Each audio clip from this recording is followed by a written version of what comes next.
Muy buenos días. ¿Qué tienen que ofrecer los candidatos a Santa Tecla? Ese va a ser el tema en República.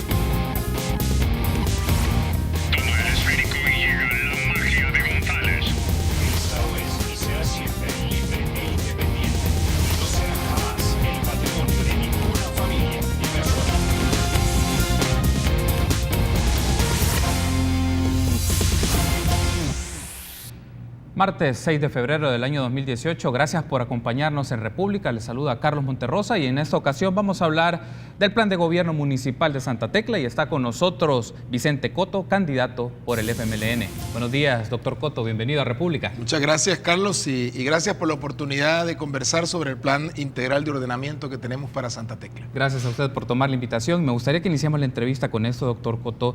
¿Cómo Vicente Coto puede convencer a votantes en zonas donde en 2015 ganó Arena, pero que ahora usted pide apoyo para su proyecto? Bueno, nosotros hace 5 meses, Carlos, comenzamos a visitar primero los cantones y después empezamos en círculos concéntricos por la ciudad de Santa Tecla y estuvimos visitando prácticamente todo el territorio. Nosotros hemos cubierto ya conociendo los anhelos, los sueños, los deseos, las inquietudes, las molestias de la familia tecleña y a partir de entonces comenzamos a organizar un plan de trabajo. En ese mismo momento también se instalaron 14 mesas de participación ciudadana, de tal manera que estábamos por un lado cubriendo el territorio, pero por el otro lado también por sectores estábamos tratando de integrar una propuesta que fuera una propuesta que naciera del corazón de los tecleños. Así es que a partir de ese momento tenemos ya en este instante un proyecto que evidentemente responde a las necesidades de la familia tecleña. Nosotros, aquí tengo yo, Carlitos, un mapa de nada más este es el casco urbano de Santa Tecla y en este sentido, usted se fija aquí los puntitos amarillos, estos son puntos en los cuales nosotros hemos visitado ya las comunidades y hemos identificado cada uno de estos sitios, cuáles son los problemas que le aquejan al ciudadano. A veces son problemas muy sencillos, Carlos, a veces son problemas complejos. Por ejemplo, y voy a aprovechar que tenemos el mapa en pantalla, esta es la zona norte de Santa Tecla. Hay 2 calles que conectan la zona norte con el resto de Santa Tecla. Una de estas, que es la Manuel Gallardo, es una calle que pasa por encima del Boulevard Monseñor Romero. Sí. Mucho de la población que vive en este sector, Carlos, se dirige a San Salvador por la Monseñor Romero, pero en este momento tienen que entrar y obviamente eso congestiona el ya emproblemado centro de Santa Tecla. Así es que una de las propuestas, Carlos, que nació precisamente de esa habitantes de la zona norte, es la construcción de un bypass que saque el tráfico directamente a la Monseñor Romero. Y la otra, aquí tenemos la zona oriente, esta zona, la zona de Merliot, existe un problema grave de parqueo. Así que aquí estamos ubicando en este puntito rojo la construcción de un parqueo. Este es básicamente la distribución. Sí, ahora, con esto, Carlos, nosotros hemos sacado entonces el proyecto del Plan Integral de Ordenamiento. Ok, hay un asunto que es interesante y por eso se lo planteaba en la primera pregunta, doctor Coto. En el caso del FMLN requiere moverse en ciertas zonas que en Santa Tecla han sido de dominio de Arena, o por lo menos así lo fueron en las elecciones de 2015. Usted ha mencionado en otro segmento de entrevista que usted no es un político, es un planificador. El punto es este: como político necesita ganar las elecciones, entonces tiene que llegar y convencer a gente de la Santa Mónica, de Montesión, de Veranda, de Cantón El Progreso, de Las Delicias, del centro de la ciudad, para obtener su voto. ¿Cómo puede persuadir o cómo puede usted lograr que estas personas le den su voto de confianza? Bueno, quizás la primera cosa que debo aclarar es que yo no veo el área geográfica como un área de dominio, sino que yo más bien lo veo como un área de desarrollo. En ese sentido, estamos tratando de planear y plantear un proyecto que sea incluyente, un proyecto que obviamente gane el ánimo de la población, porque cuando se trata del gobierno municipal, se trata o debería de ser un gobierno cercano a la población, independientemente de los colores políticos, independientemente de la situación económica. El ciudadano que vive en un municipio tiene que sentir que su alcalde, su consejo municipal, realmente está resolviendo la problemática que se plantea. Y quizás, Carlos, aquí hay una primera, me parece, gran diferencia con el proyecto de Arena. Lo que está haciendo Arena es recogiendo los fondos para resolver problemas personales de amigos del alcalde. Y en este sentido nosotros estamos planteando que todos los fondos municipales que se recogen van a estar puestos en función del proyecto municipal. Y es así como usted encuentra en nuestro plan integral de ordenamiento que tenemos realmente ejes que van a resolver la problemática del país. Me parece, perdón, del municipio. Me parece, Carlos, que eso es quizás lo más atractivo para el votante, es decir, ver que el candidato le está ofreciendo situaciones que le van realmente a modificar su estado de vida.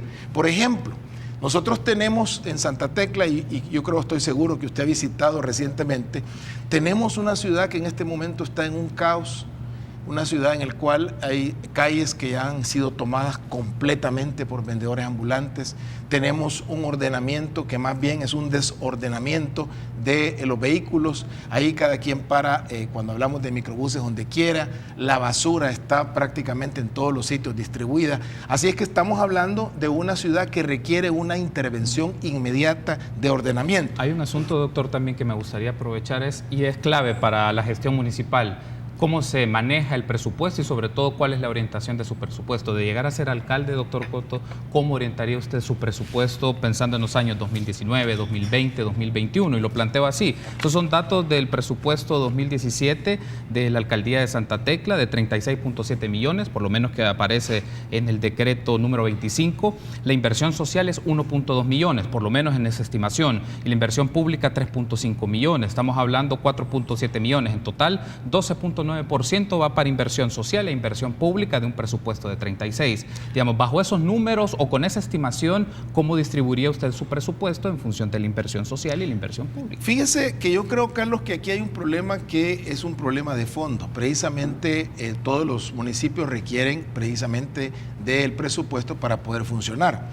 Cuando nosotros revisamos el histórico del presupuesto, tenemos que reconocer dos aspectos que me parecen importantes. Primero, el rubro de remuneraciones ha pasado de 6,5 millones a 15 millones, de tal manera que el municipio ha invertido o ha gastado, mejor dicho, la mayoría del presupuesto en el rubro de remuneraciones. Y el gasto social que usted mencionó, en este año pasado no llegó ni siquiera a los $600,000 ya en la ejecución.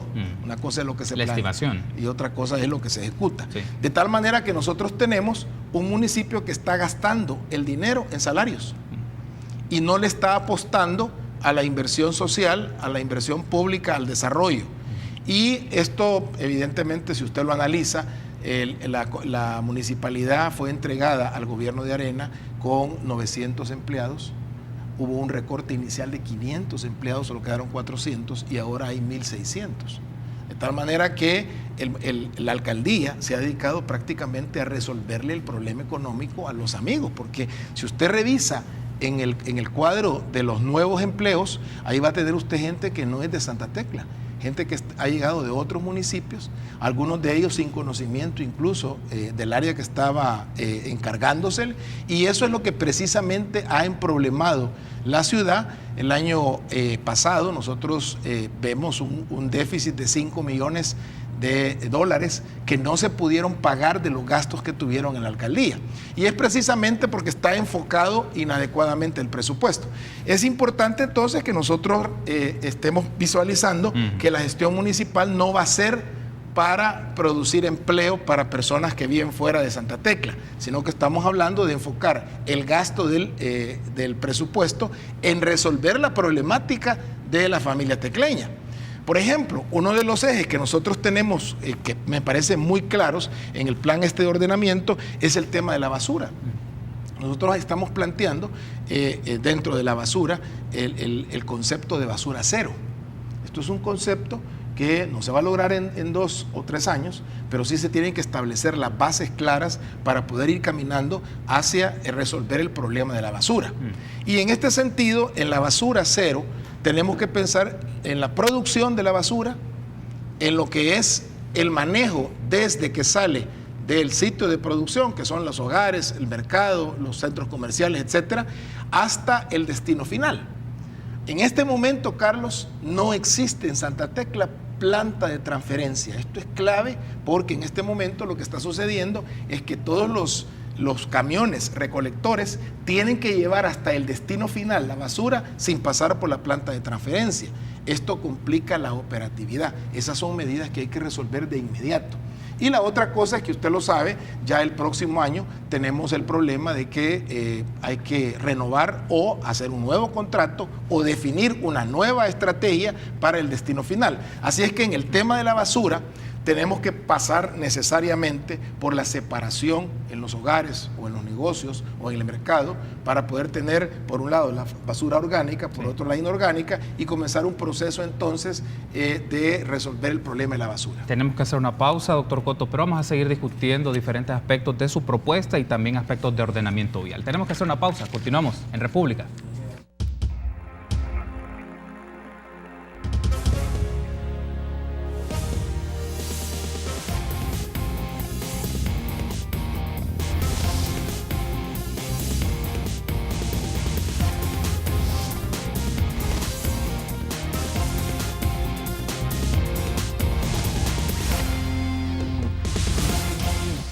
Continuamos en República. Está conmigo Vicente Cotto, candidato del FMLN por la alcaldía de Santa Tecla, y seguiremos hablando sobre sus propuestas para el plan de gobierno de dicha ciudad. Ahora me gustaría retomar un aspecto, doctor. En el bloque anterior usted mencionaba hay que disminuir el dinero en remuneraciones. Hay muchas remuneraciones para el círculo cercano actualmente del alcalde Dawison, pero también hay un asunto que vale la pena tener en consideración. Revisando un poco las remuneraciones, por lo menos los datos disponibles están hasta junio del 2017, y haciendo conteos, la alcaldía de Santa Tecla por lo menos tiene 103 cargos de confianza, por lo menos. La pregunta es muy concreta. ¿Usted estaría dispuesto a disminuir la cantidad de cargos de confianza y, por otro lado, aumentar la cantidad de empleados para desarrollar sus propuestas y proyectos? Sí, yo creo, Carlos, que la estrategia de trabajo en un municipio tiene que definirse en función de lo que va a ser importante para el ciudadano. Y en este sentido, evidentemente, si nosotros empezamos a llenar la administración de personas de escritorio, eso va a estar en desmérito precisamente del trabajo de campo. Y eso es lo que usted está viendo en el municipio de Santa Tecla. Hay un dicho muy gracioso que en inglés se refiere a este problema. Hay muchos jefes, pocos indios, no hay sopa.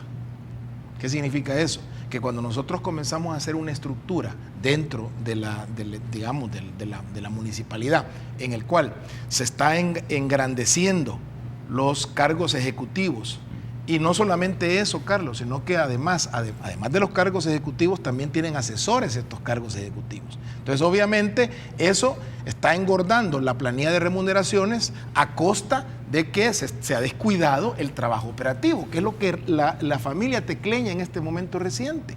Por eso es importante que nosotros, cuando revisamos nuestro plan de trabajo, y aquí le voy a dar una copia, Carlos. Gracias. Este es un resumen del plan de trabajo.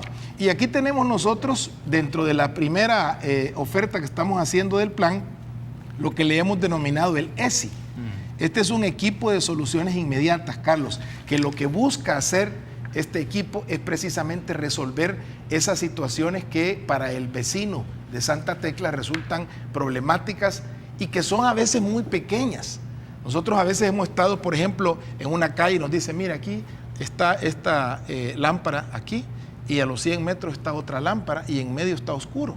Es una situación, usted me puede decir pequeña, pero en realidad le hace sentido al ciudadano el estar teniendo que enfrentar esa situación. Así como esto, hay una serie de situaciones que son operativas y que este equipo de soluciones inmediatas va a resolver, pero para eso evidentemente hay que contar con el presupuesto.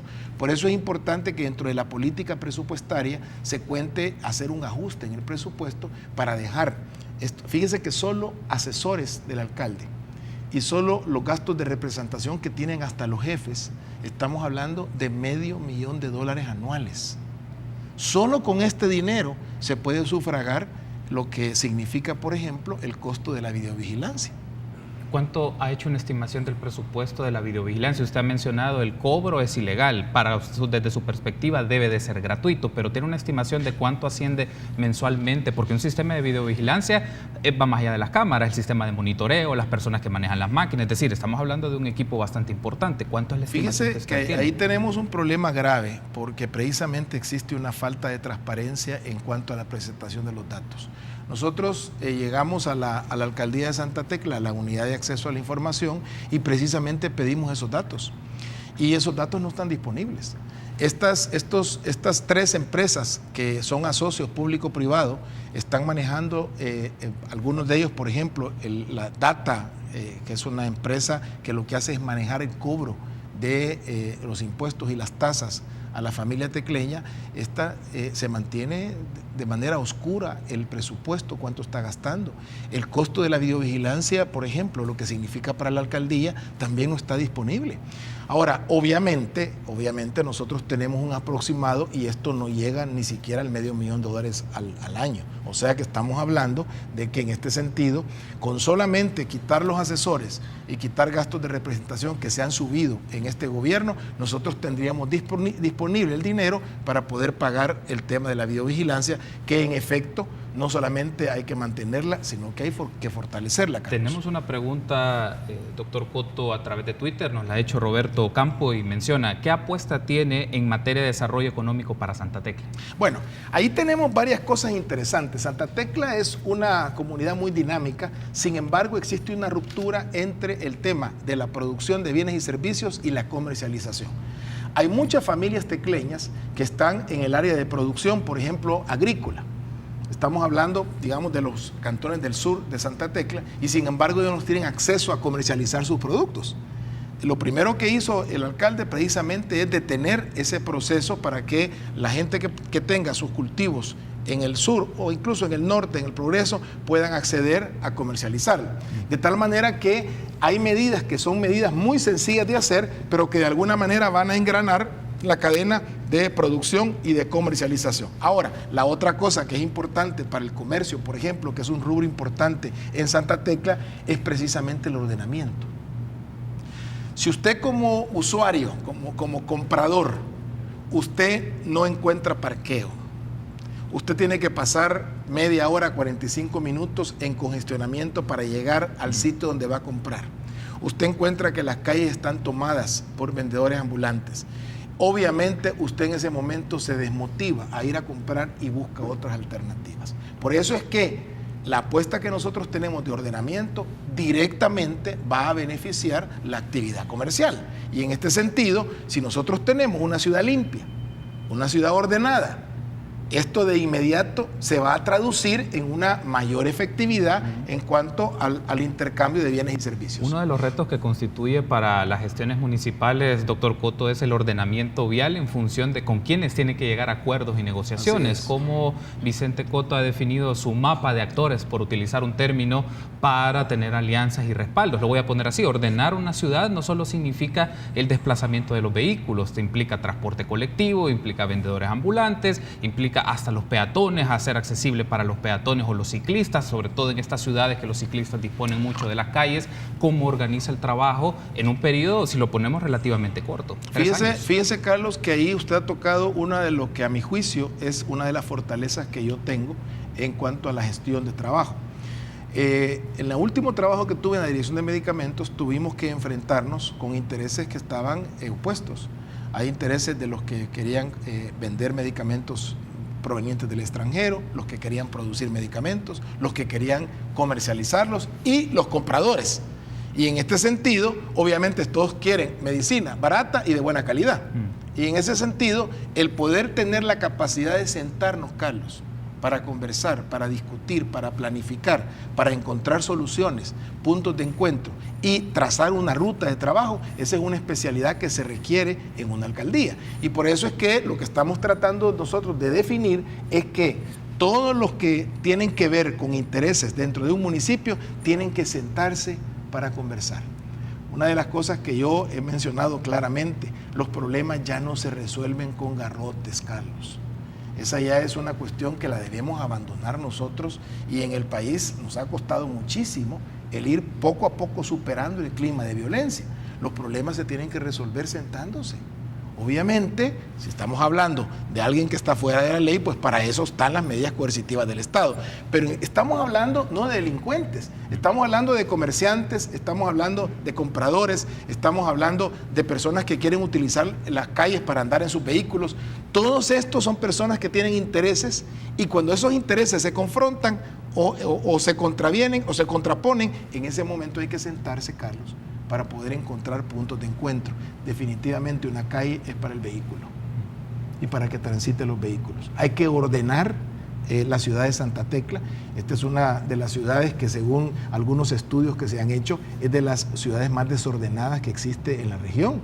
Y basta ver incluso la misma dirección de las calles. Usted entra y usted no sabe, por ejemplo, encuentra dos calles que tienen dirección norte-sur, avenidas, una sur-norte, tres norte-sur, hay una que comienza sur-norte, pero ahí se encuentra y es contrasentido, hay altos de un lado, después ya no hay altos del otro, o sea, realmente es un desorden que hay que ordenar, y esto va a traer como consecuencia una sanidad, no solamente en el tema del flujo vehicular, sino que también la sensación que tiene el tecleño de sentirse en una ciudad ordenada. Doctor Cotto, usted me ha mencionado que una de sus virtudes es la capacidad de buscar entendimientos entre las diferentes partes. Lo voy a plantear así: de llegar a ser electo alcalde por Santa Tecla, ¿cómo lograría usted acuerdos, sobre todo con el partido Arena, que es la oposición, o hasta qué punto qué podría ceder? En un proceso de negociación y búsqueda de entendimiento hay que ceder aspectos. Sí, yo creo que si nosotros nos enfocamos hacia el bienestar de la población, vamos a estar en el mismo barco. O sea, en ese sentido, cuando el propósito del gobierno tiene que estar en función del beneficio de la colectividad, pues ahí solo hay que sumar. Pero si usted lo que tiene es que estamos buscando intereses personales, ahí sí no estamos en el mismo barco. Y eso, insisto, esa experiencia ya la hemos tenido.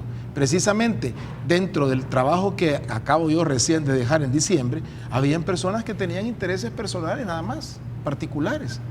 Entonces, lo que nosotros tenemos que entender es que en el gobierno municipal, si lo que se pretende es resolver la problemática y desarrollar el municipio, ahí estamos hablando del mismo bando. ¿Usted estaría dispuesto a combatir hasta los mismos intereses personales que pueden existir en el FMLN? Yo estoy dispuesto a combatir cualquier obstáculo en contra del desarrollo de la ciudad de Santa Tecla, venga de donde venga. Y esto ya lo he visto en mi propia vida, en el ejercicio de mi trabajo, de tal manera que cuando uno tiene la cuestión clara, el objetivo claro, uno quiere lograr la meta y esa la tiene bien definida, entonces todo lo que abona a la consecución de esa meta, bienvenido. Y todo lo que se contrapone, uno tiene que dejarlo, porque en este momento el que va a elegir a Vicente Cotto no es un partido político, es una ciudad. Y ahí hay de todas las edades, de todos los colores, hay de todas las ideologías, hay de todas las religiones. Entonces la ciudad tiene que tener esa garantía de que el alcalde que está sirviéndole a la ciudad precisamente está en función de ver cómo se desarrolla la vida en armonía y se desarrollan los ambientes para poder que uno sentirse realmente cómodo en la ciudad en donde vive. Quiero agradecerle, doctor Cotto, por haber venido y darnos exposición de sus propuestas. Seguro nos volveremos a encontrar para seguir analizando estos temas. Gracias por haber estado con nosotros. Muchas gracias, Carlos, y Dios les bendiga. Ha estado con nosotros Vicente Cotto, candidato del FMLN por la alcaldía de Santa Tecla. Permítanos una pausa, seguimos discutiendo más temas en República.